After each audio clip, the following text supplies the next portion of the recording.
Hello there, it's a new week. It is. Welcome to Separate Bathrooms. It's hard to tell it's a Monday when you're in lockdown, though, isn't it? It's hard to figure out what day it is. It's a bit soupy, isn't it? Yeah. And the fact that it's cold at the moment. It's chilly. It feels like it's a colder winter than I think normal. so too. What is that? Are we just aging, honey? Is that what it is? And our bones are getting cold? The bedroom's a bit chilly. Oh. Thank goodness for electric blankets. Oh, how good is electric blankets? Oh, how good is electric blankets? How good is proper grammar? See, that's the numb lockdown brain. Yeah, right. That's true. Oh dear, Well, listen, as you said, lockdowns are becoming a pretty regular part of our lives in Australia. A lot of us are home more than usual. Correct, Amundo. The dogs are loving it. The pets are loving it. The dogs love it. When we're home and we're in lockdown, it does mean that we tend to be on screens and phones a lot more than usual. And we recorded an episode about social media and screens and technology, and it was kind of fun. And we just thought, let's bring it back. Let's go round 2 on that, because I think it's always relevant right now to still be aware of social media and how it affects us and how it affects the ones that we live with.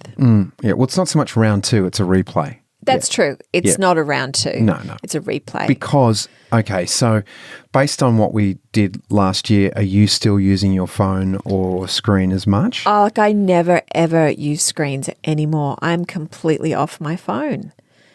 You're such a liar. Such a and liar. You've got such a bad poker face. Yeah, I am on my phone still. But you know what I am? I'm just trying to think, am I more aware of how I need to get off my phone? I think I am more than ever, how that I'm aware of needing to get off my phone more. And one thing that I do is have a book handy. When I go to reach for the phone, reach for the book instead. I just find it is a lot better on my brain. How about you? Do you think you're on it the same amount or more or less?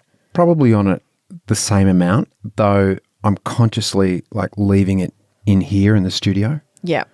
It's weird how out of sight and out of mind phones are. Like you hide them and you're a lot less likely to go pick it up. But if it's just right near you, the pickups are so much more. Yeah, I don't like the way I am when I'm with the phone. I can be on the phone for just a long time. I've got to be really conscious about the amount of time that I spend on it. Yeah. I've been more conscious about, especially through the school holidays, if Bodhi's walked in, put the phone down. Put the phone down, always. Yeah. Close the computer. If the kids are talking, 100% attention. Yeah. So if you're talking, 100% attention. True. Give me 100% attention. I need it. I'm very needy. But yeah, no, it's helped keeping my phone in here.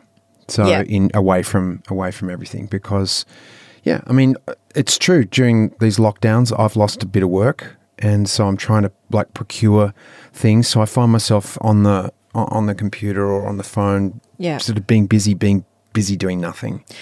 And it feels a bit wasteful. So. And yet at the same time, this is how we reach out to family and friends. We're on FaceTime, we're calling, we're texting, we're sending weird dog videos, in order to stay in touch. So it's a bit of a catch-22 at the same time, isn't it? Yeah. Well, anyway, I'm actually interested in listening to this again, because I know we had some research to back up, to discuss rather. Yeah. And I hope you get something out of it. Yeah, me too. Have a listen.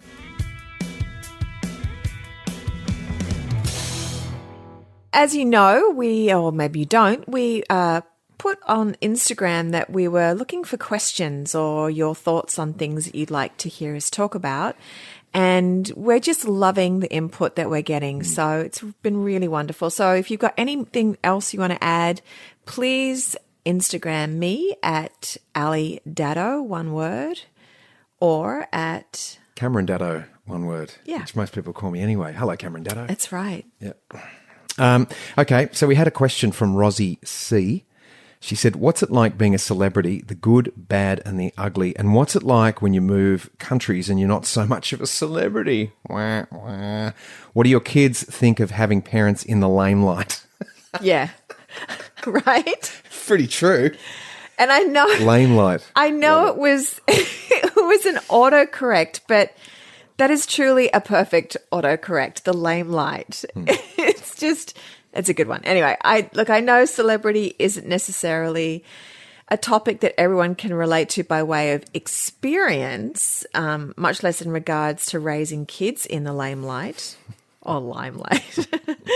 But I think as parents, we can all relate to raising kids in this time of social media overload.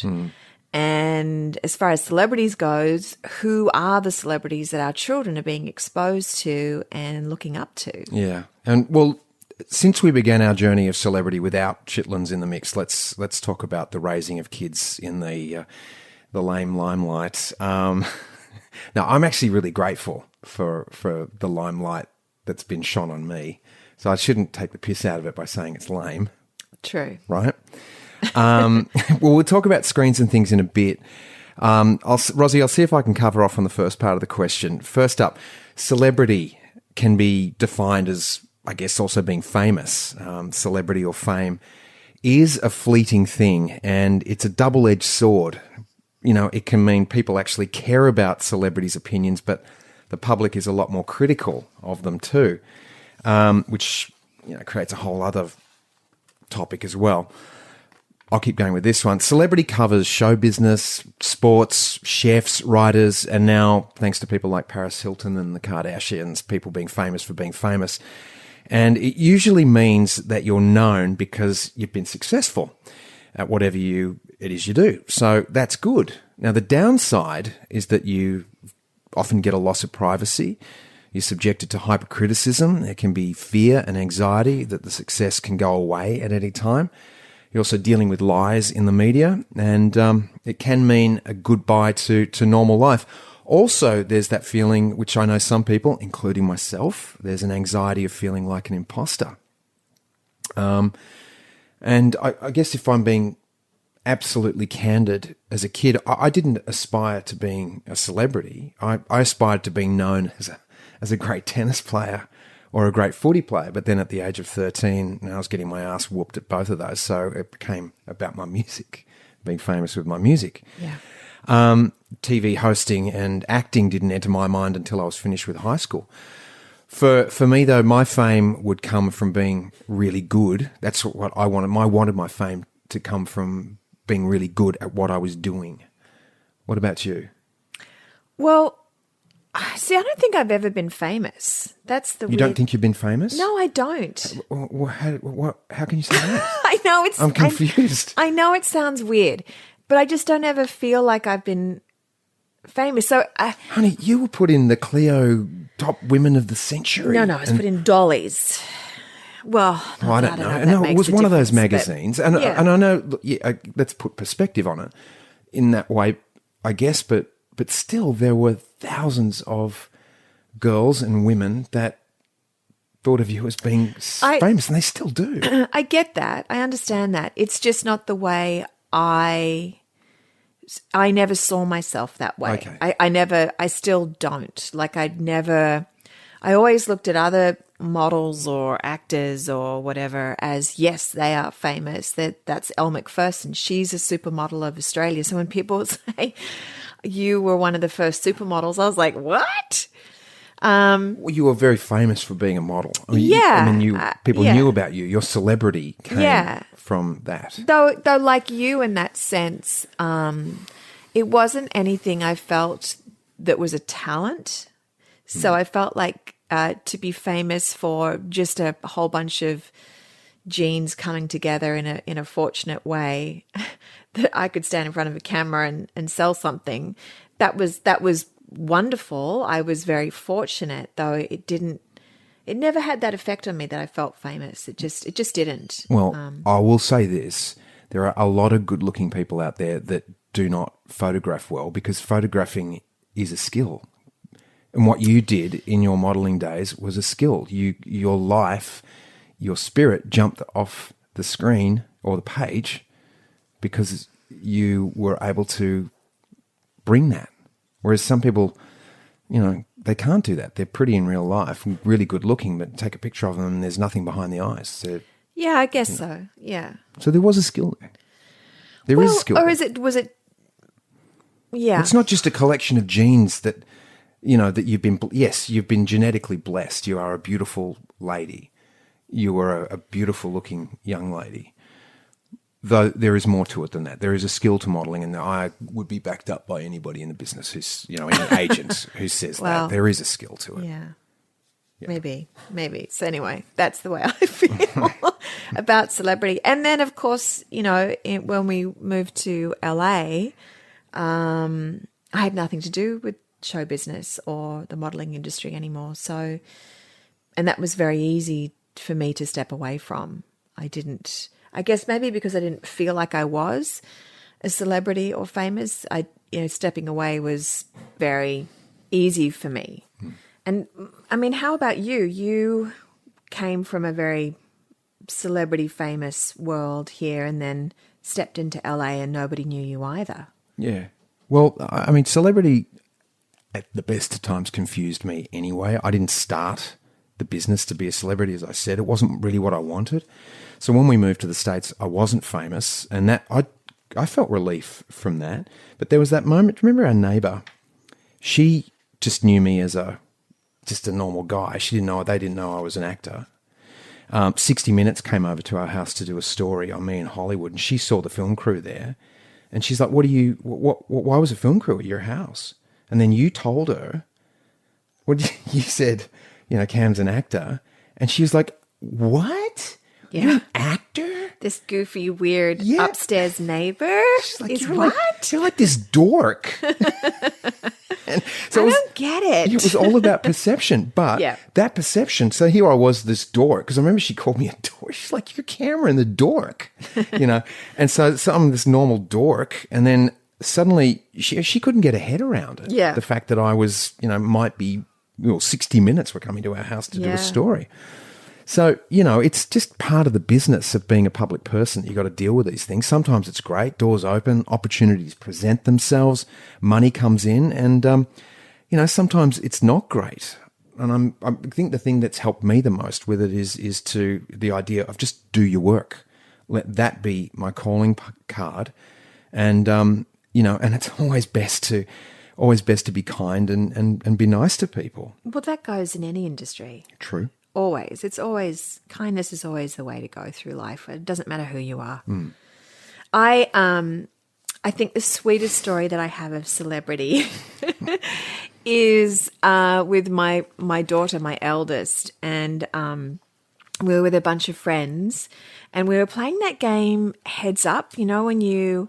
And this is before you had it on your iPhone, where you actually wrote names down and you stuck it on your head, and people had to guess who you were and what famous person you were. And our eldest was really young, and she'd come up with her celebrity name and put it down. And little did I know, she'd written my name down. And Mama. And I was like, oh, she's thinking of like modeling. And I didn't really talk about modeling with the kids or anything like that. They'd seen my, some photos and what have you. But it wasn't because of modeling. It was, I was famous to her because I had just organized and run the big school fair that year. So she felt like I was this massive celebrity. Because, my mum ran the school fair. So therefore, I am the child of a celebrity. She's now famous. And it was just the sweetest thing. I've never felt more proud of who I was in my whole life. And so I think that's what, when I say to you, I didn't feel like a celebrity modeling, is again because, I was a pretty girl on the cover of a magazine. But this, running a school fair for like 500 people and little kids, that meant something to me. That was really important, giving kids a good time and parents a good time. So that really meant a lot to me, and now we've got our youngest who, even though she doesn't have an iPhone yet, she's 13 and we've held her off, right? I didn't mean to cut you off, but I think it's important.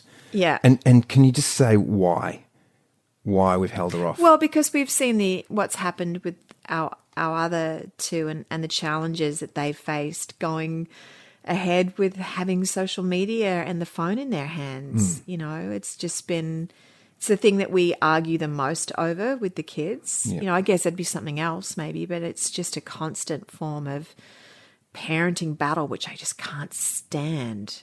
You know, I can't stand it. What did we used to argue about with our parents Cleaning before? your room. Going Get your head out of that book. I mean, God, how good would that be now? If you had to tell a kid, get your nose out of that book, I'd be like, yes. My mum used to just say, get outside. Go Yeah. on, get outside. Go Well, and run around the house 3 times. How about if we had to tell our kids to get back inside from nature for once? How amazing would that be? You know, that we're not forcing them to go outside, put the phone down, look up at the sky, get your feet in the earth. It's just, for me as a parent, I find it incredibly challenging.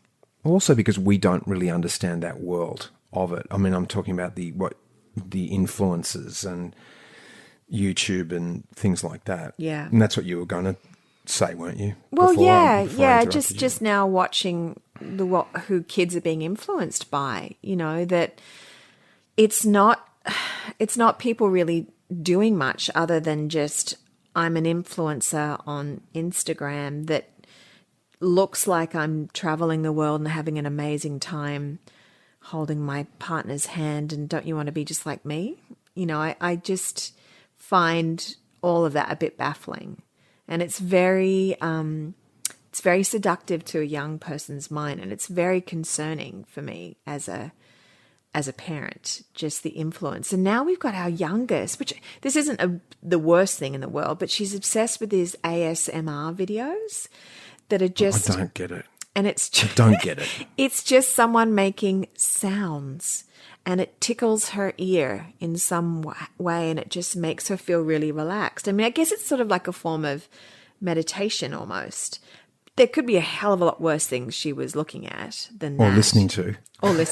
So, But scratching like, or tapping on a okay. desk, or, Yeah. you know, someone scratching their dandruff and recording it, and that becomes something that people are listening to. I don't think absurd. it's dandruff scratching, honey. I What? don't What think are they? it's... What are they scratching? Scratching the corns on their God, feet? no. Or maybe that's a projection. No, it's none of that. As far as I can tell, it's like scratching a bit of plastic or the table or even the microphone, and they do this whisper thing. The worst one that I've heard, because Bodhi will be like, listen to this, Mum. It's when they eat into the microphone, and I'm just like, that is my worst nightmare right there. I don't want to hear that. Yeah, someone crunching almonds or Brazil nuts, and it's like, what? It's hard enough hearing you chew gum, let alone like choosing to listen to something like that. I'm a great gum chewer. Crack 'em away.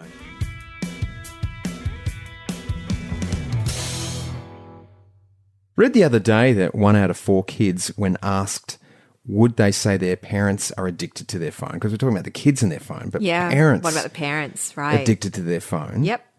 1 in 4 kids said that their parents are addicted to their phones. Yeah. And I can be that guy. Yeah, me too. Absolutely. I mean, before Which is horrifying to me. I hate that.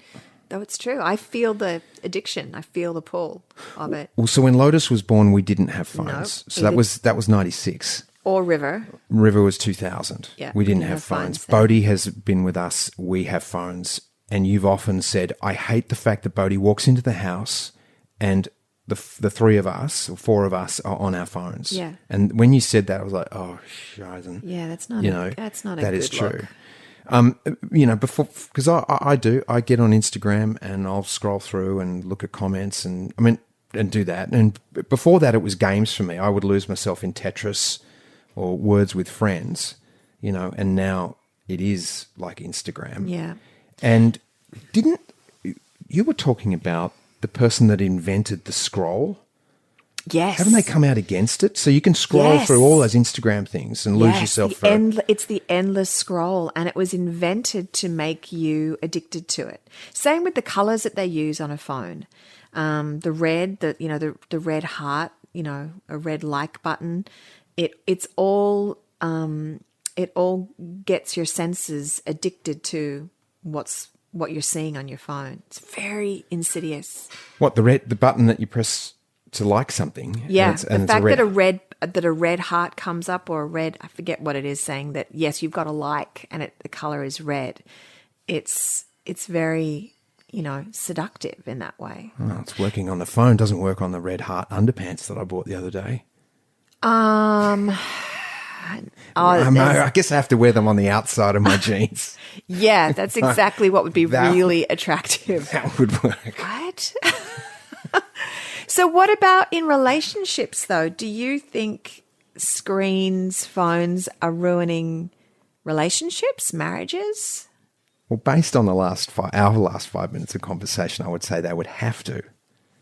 They'd have to. Ruining like it, I said, or? Well, certainly affecting it. Yeah. I mean, look, there are upsides to phones as well. I know you and I have some pretty funny texting exchanges. Yeah. I've just discovered those GIFs, and I think they are hilarious because, like we said, they Come to it a little late, but that's okay. Better late than never. Well, yeah, that's right. It takes me a little bit for it to sink in, things to sink in.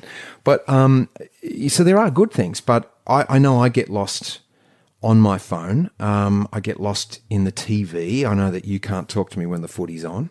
Correct. Nobody can talk to me. Sport, any kind of sport, usually. Yeah, I love sports. I have to consciously put the phone down and pause the TV. It's the same. I have to do that. You have to consciously put the phone down and pause the TV. Yeah, because I'm doing both at the same time. Wow. But if someone you do need to then, because I am multitasking is not your strong suit. No. So everything turns off. I have nothing to add to this because I am so guilty of it. Because one of the things that I was reading about how screens can ruin a relationship is that one person can feel neglected when their partner is out, even if the idea is that they're totally listening. So I know for me, when I'm telling you something and you're looking at your phone, I will either stop talking, and I realise that you have stopped talking, or I will say, you're not even listening to me. Or you will start saying something like, you are such a dickhead, and you'll start saying something which is completely untrue. Yeah, to see if you've actually heard. To see if I'm listening. Yes, and I'll go, I can actually hear you. That.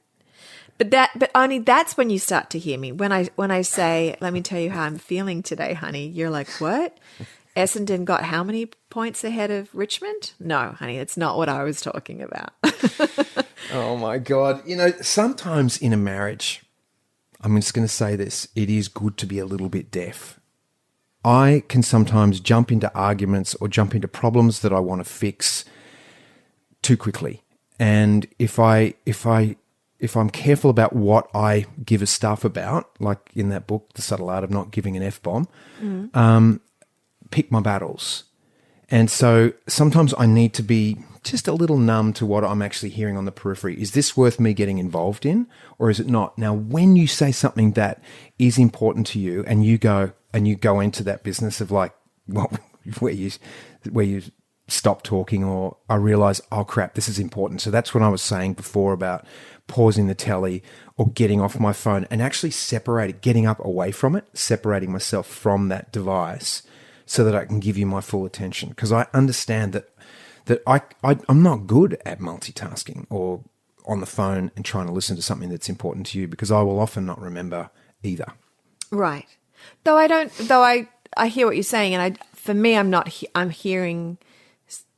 I don't feel like you're actually saying it's good to be deaf to something. What I'm hearing you say is that I'm consciously choosing what I'm going to get involved in or not. So it's not that you're choosing to be deaf. No, but the tinnitus is kicking in really hard. Well, that is true. There are moments that I have to repeat myself a few times, but that's okay. I mean, that's just it's part of being 50 plus. Being married after a while too. I think my voice perhaps is starting to not be able to be heard as well. I don't know. Well, I know, because it's interesting you say that, because I know when Mum last came to stay, and there was, I realised I've probably been doing it for many, many years. Yeah, you've been tuning out your mum's voice, so you start to tune out female voices. And then male voices, and then I just left with my own voice. Which, it's not great. That's all you want to hear anyway. What are you talking about? Hey, Smooth FM. Daddo. Killing me. You just did that. That was I you. know. See, You isn't that led great? yourself right in there. I did. Well, let's talk about more of this idea of how the screens are affecting relationships. We've talked about the distraction of them. Because, just what I wanted to say, because Okay. I think, then there's a point to that too, is that I love your voice, honey. when I love your voice, and love that's the all sound of I your really want to voice. hear, is that especially when I'm telling you something, I need to be able to see, not all the time, but I want to see your eyes, especially when I'm telling you something really important about the kids or something that's going on. And when you're looking down, I lose that intimacy with you. Right. When you're looking at your phone, and even though you can repeat what I've just said, Yep. I still don't feel I have that intimate connection with you when you're not, hands are free of the screen and I can see your eyes. So that's really important to me.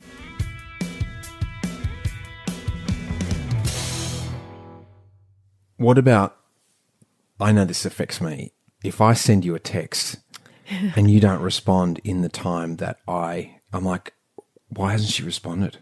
And you often don't respond how I want you to. Right. You know, there's not a kiss or something afterwards. It's just a straight out, she's pissed with me.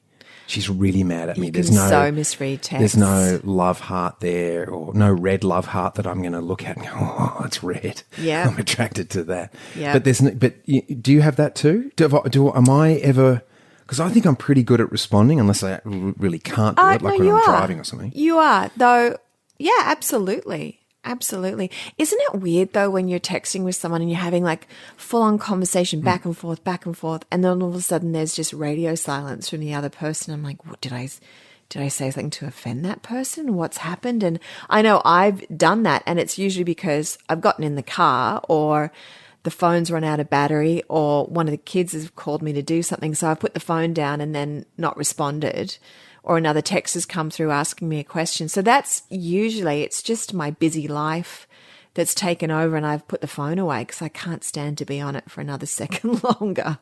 Yeah, I just feel like often that there's something wrong with me, that I don't know the texting etiquette, that I've somehow missed texting 101, didn't go to that class. And I feel like in life, sometimes I like to get the last word, and I don't mean to, but it just happens that way sometimes. And in texting, I feel like I do that.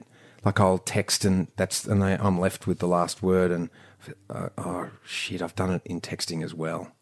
So is there a texting etiquette? Do you know about? I don't know, but I think that I'm sure plenty of fights have happened between couples, between misinterpreted texts.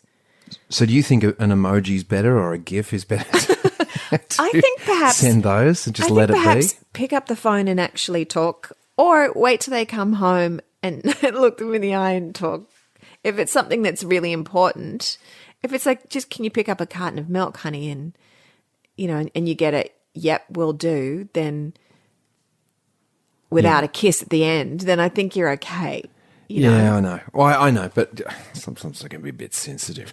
Hey, look, we're obviously not in the dating mode, but the whole idea of swiping left and swiping right, or on dates, on those dating sites and things, I guess where I feel sorry for the kids of today, and not sounding like, oh, back in my day, is that the art of communication we seem to be losing that art, and watching kids like going out to see bands and things, and like, it was nothing for us. I mean, it took all your courage to, if you spotted a girl at the other side of the room, and like go up and buy her a drink, or ask, but start a conversation. And that seems to be a lost art, and I think technology is behind that. We hide behind for sure. And I'm not saying anything new. You can go to probably a lot of different places, and you'll hear the same thing. I've certainly read about it, but art, that's the subtle art of just communicating, male and female, getting to know each other.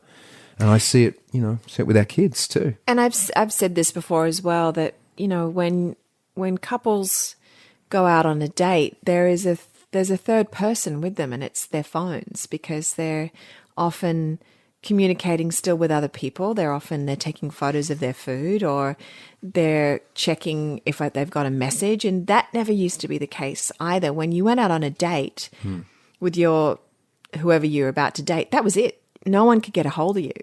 Yeah. You didn't have a camera in the back of your bag ready to do selfies and anything like that. You were just there having a date out on a boat or walking, in a park, or that's what you did. Yeah. So I think that puts an added extra element into relationships, early relationships these days. So I'll ask you the same question. Do you think the phones or technology is hurting marriage, hurting relationships? I think it's there's two folds to that, because I think it is an extra way of being able to communicate with your loved one, which can actually be really helpful. And I think there are times when, there's miscommunication. I think sometimes it does get in the way of having an intimate conversation. From what I've read, I think this is they've done multiple studies on this, that people that have spent time on social media, it can actually have a negative impact on your mood, because you have a world of comparisons. You have a world of what I'm not doing. Look at this couple, honey. Why aren't we more like that? So I feel like those things can impact a relationship. And I mean, we've seen it with our kids, with the amount of social media that can impact their mood at times as well. Well, you bring up that word comparison, and there's that quote, comparison is the thief of joy. And I know that I actually unfollowed some people on my Instagram because I've felt myself comparing my life to theirs, and I've just gone, oh shit, look what he's doing. And look what I'm not doing. And just going, I need to cut this out, because that's their life. And that's anyone, that's the whole idea of whether it's on screens or not, but any kind of comparison, you're actually taking away from yourself. Trying to be someone else is belittling who you are, and your gifts, what you've got. Yeah, so I think that's a really big one, and that's what I think social media sets up very subtly. Yeah. The art of comparison. And I will say it again, comparison is the thief of joy, and stand by that. The other thing read the other day that sleep apps are actually keeping people up. Yeah, I read that too. And I feel that the phone gives off a charge. Right. There is some sort of energy that comes off the phone.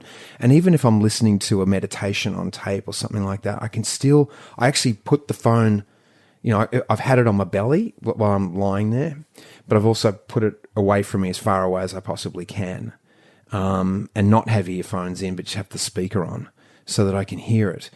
But I find that really interesting, that studies are finding that sleep apps are actually keeping people awake, and I reckon that's the charge, the energy that emits from the phone. Yeah.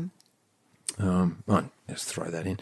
So how do we change this? Have you got any thoughts about? Oh gosh. I mean, because phones are part of our lives now. Yeah, and I've said, and I do believe that there will be. I think we're so in the pendulum swing of it being so important and so, attached to our phones and what's on our phones. I do believe we'll never go back to not having phones. No. I know that. Though I do believe there will be a little bit of a swing perhaps the other way. I feel like in some ways there already is in some people. Like there's restaurants now, not many, but they get onto the news, but restaurants that say, if you're going to come and eat, then please don't have your phone out. There's concerts that we've been to that they say, do you one picture, but please put your phones away, so you can be here now. And I think more people are recognizing it takes you just a little bit step away when you've got your phone out recording something rather than leaving it in your bag and watching it wholeheartedly. So I feel like in some ways we're recognizing it more. So it may just swing a little bit away from how much we use our phones. I'm not sure. It seems to me that's where we're going. We tend to push all the way one way, and then Because that's you the get exciting balance. new toy. Yeah, and you retain balance later. But yeah, as you say, I know that there are restaurants there. I know in some golf clubs you're not allowed to. You can't bring a phone into the clubhouse. Yep. Which That's I think cool. it's great because you end up having conversation. Yeah. And that's where as a community we're going to Yeah. benefit most from, as you say, looking at each other in the eye and having conversations. I feel sad for our parents' generation. My mum talks about this, that she's such a uses the trains and buses so much, always has done. And she said, she's seen the days of when you'd get on a train and, you'd have a conversation with the stranger sitting next to you. She said, now everyone's on their phones and no one looks up and no one looks at anyone else and smiles and no one starts a conversation. And she finds that really sad because she could talk to a dead rat, She probably God has. love her. She's so chatty. Aw, And for her, how'd you get there? it's really sad. I'm like, that is sad, that we've lost. It's that connection, that connectivity. Yeah. I guess, with us, there are no cell phones allowed at our dinner table. We have that no phones. We used to have cell-free Sunday. We've lost that though. Screen-free Sunday. Screen-free. We used to do that. We haven't done that for a while now. It was a good one. It was a good one. And we could do it every now and again. I guess sometimes it's just not that practical. I know with my work and things like that, need to pick it up. Because I remember having to explain, I need to do this because, especially when we were living in the States, it was Sunday in America, it was Monday in Australia, business was being done here, I had to be on the phone or, at certain times and doing certain things. So, but it's a great idea. Screen-free Sundays, try it. Yeah. I know a woman that I'm working with at the moment, she left her phone at home by accident. And we spent the day, rehearsing. And she just said, I feel so liberated. I don't have my phone. Right. My husband knows where I am. Yeah. He knows I'm here. There's a number there on the phone to call me if there's an emergency. But all of us, all the other cast members, people around were breaks straight onto the phone. Yeah. And she wasn't. She was there playing her piano accordion and doing her thing. And it was great. So, I talk about it on Smooth FM too. Put your phone down, give yourself some time, detox from the blue light. And I always feel better for it. So I'm sure your partner will too. And don't take it in the bedroom. I think that's, if you can just leave it anywhere out, it's out of the bedroom. I feel like that's a big one. Yeah, just leave the video camera in there, but you can leave the phone out. To end on that note, you'd better go check your Instagram. No, I'm going to go put my red heart underpants over the top of my jeans. Great, That works. great. And I'll Instagram it. Super cam. Coming to a theater near you. Good stuff. All right, thanks for listening, and we will catch you on the next one. Separate bathrooms. Bye. Bye. You had to have the last word there, didn't you? No. Bye. All right. Bye. Bye. Yeah. What? Okay. I didn't. Sure. Thanks for listening. Bye. See ya.